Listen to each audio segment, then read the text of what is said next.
O Livro dos Médiuns, item 8. Entretanto objetarão: admitis que um espírito pode suspender uma mesa e mantê-la no espaço, sem ponto de apoio. Não constitui isso uma derrogação da lei da gravidade? Constitui, mas da lei conhecida, porém, já a natureza disse a sua última palavra? A sabedoria de Kardec era incrível, né? E aqui provavelmente são mensagens também psicografadas, muito bem respondidas. E logicamente que tinha um grupo de espíritos muito grande que protegia o Kardec para que ele pudesse fazer aquele trabalho. Todo o trabalho espiritual é cercado de grandes protetores. A gente viu no início do capítulo 2, uma médium para fazer um tratamento de cura, com a imposição de mãos. Ela tinha um mentor dela, mas tinham 6 espíritos ali visíveis, que ela descreveu, para poder produzir todo aquele fenômeno. 6 não, 7, né? Que 6 protetores mais o protetor da médium. Então a gente precisa de entender esses mecanismos, precisa de entender essas leis da natureza e buscar ver o que nós podemos aprender e o que nós podemos deduzir a partir dessas leis. E essa situação é bastante interessante quando a gente depara com o que ele coloca aqui pra gente.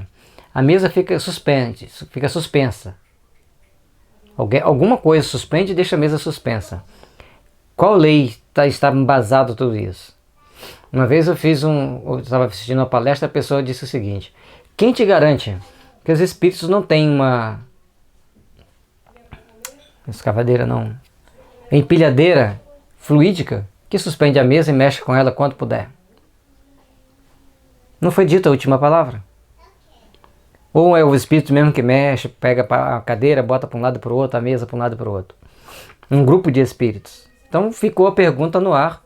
E aí a gente deixa também aqui, que ele disse, não deu a última palavra, estamos só filosofando, nós estamos afirmando, mas temos que abstrair a nossa mente, buscar entender que se os espíritos conseguem levantar uma mesa, levantar uma cadeira, provocar um fenômeno, então tem alguma coisa diferente que a gente não conhece. E é muito comum, principalmente as pessoas que trabalham em hospitais psiquiátricos conhecem bem, são aquelas pessoas miudinhas que diante de um surto psicóticos, eles têm uma força de 10. Então, para serem segurados, tem que ter pessoas muito bem treinadas para lidar com eles, para poder dominá-los e segurá-los. Antes que se houvesse experimentado a força ascensional de certos gases, quem diria que uma máquina pesada carregando muitos homens fosse capaz de triunfar da força da atração? Aos olhos do vulgo, tal coisa não parecia maravilhosa e diabólica? Você imagine o impacto para algumas regiões quando passava um navio a vapor naquela região. Imagine o impacto para algumas pessoas ao verem um trem passando. Quando a gente assistiu o filme Jerônimo, o Índio Visionário, ele ficava desesperado porque ele visionava tudo aquilo que ia acontecer e ele falava que um grande demônio ia cortar as terras, que não poderia deixar aquilo passar ali, porque era uma linha de ferro que ia ser construída ali mais a tempo. Então, mas é um filme que conta a história do Jerônimo, o Índio Visionário americano.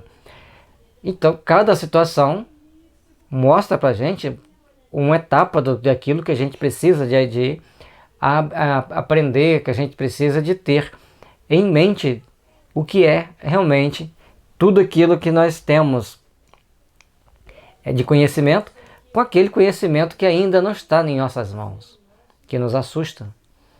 Um dia eu falei para uma pessoa que no futuro um celular vai tirar foto dos espíritos. Ela deu uma estremeção assim, ficou assustada, porque se tirar uma foto do espírito, o que vai ser? Se ela nega a existência do espírito. Então as pessoas se chocam com as informações que lhes não agradam. Por louco houvera passado aquele que, há um século, se tivesse proposto a transmitir um telegrama a 500 léguas de distância e a receber a resposta alguns minutos depois. Se eu fizesse, toda a gente creria ter ele, o diabo, às suas ordens, pois que, àquela época, só ao diabo era possível andar tão depressa. Engraçado, né? Deus tem todo o poder de governar o mundo e as pessoas colocavam o diabo como aquele que estava tomando determinadas atitudes. Imagine, gente, se alguém naquela época lá do telégrafo falasse que iria existir um aparelhinho desse, um celular, esse aqui nem é tão sofisticado, que transmitiria voz, imagem, foto, gravaria, relógio, calculadora, despertador e mais uma infinidade de coisas aqui que a gente nem consegue mexer em tudo. Tem coisas que a gente olha assim e fala, para que serve? Mas para que me interessa saber para que serve? Para mim é importante ver a hora, cronometrar, botar para despertar, mandar uma mensagem, telefonar, olhar algum e-mail. É tanta coisa, numa coisinha tão pequena, que a gente para assim e fica pensando, meu Deus, onde vai chegar a tecnologia? A tecnologia vai ser sempre para o bem, se nós estivermos com o coração voltado ao bem. Importante a gente refletir sobre isso ali. Naquela época o telegrama era o boom do momento. Hoje são o smartphone, iPad e tantos outros desses que eu nem sei para que serve. Eu olho assim, falo, bom, eu acho que eu vou ser meio ignorante nisso aqui, que é muito para minha cabeça, que eu tenho muita coisa para estudar. Por que, então, um fluido desconhecido não poderia, em dadas circunstâncias, ter a propriedade de contrabalançar o efeito da gravidade, como o hidrogênio contrabalança o peso do balão?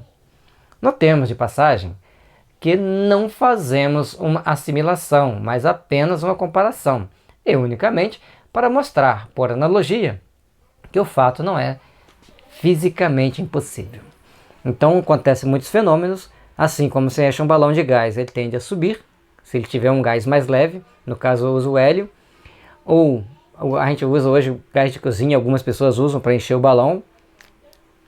Então são mecanismos que se usam para que ele fique mais leve e suba. Então existe alguma outra coisa que contrabalança para que uma mesa possa subir.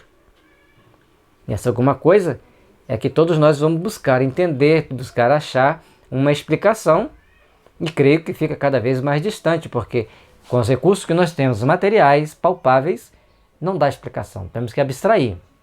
E para abstrair, temos que ter pessoas que têm um laboratório à sua disposição para estudar. E que queiram estudar e que queiram entender, não basta só estudar, tem que também entender e respeitar as leis.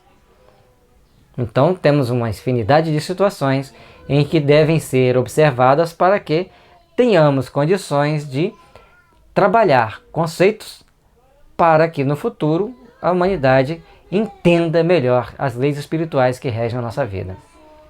A partir de 2020, a partir de 2057, serão marcos de transformação para a humanidade. E do jeito que as pessoas estão ficando loucas, eu creio que muitas mudanças ocorrerão antes de 2020, porque a espiritualidade não vai poder esperar por mais 4 anos.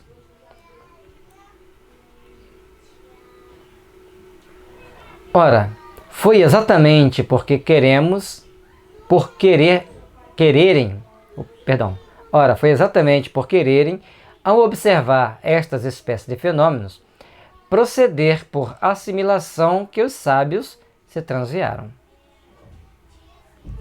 Então, diante dos fenômenos espíritas, os sábios quiseram pegar a ideia no ar e desenvolver suas teorias. E não era desse jeito, ele tinha que fazer um estudo meticuloso daquelas situações, observar todas as nuances possíveis para aí emitir uma opinião.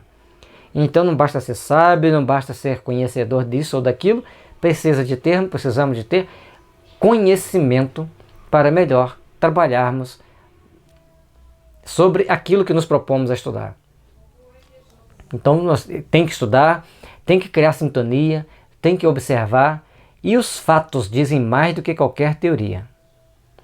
Em suma, o fato aí está. Não há nem haverá negação que possa fazer, não seja ele real.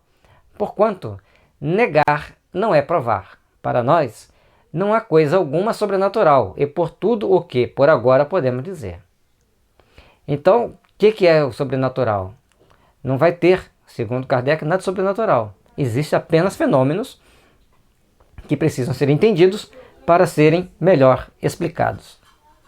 Somente assim, galgaremos os passos e o entendimento daquilo que é necessário para o nosso aperfeiçoamento. Vamos para a nossa próxima etapa.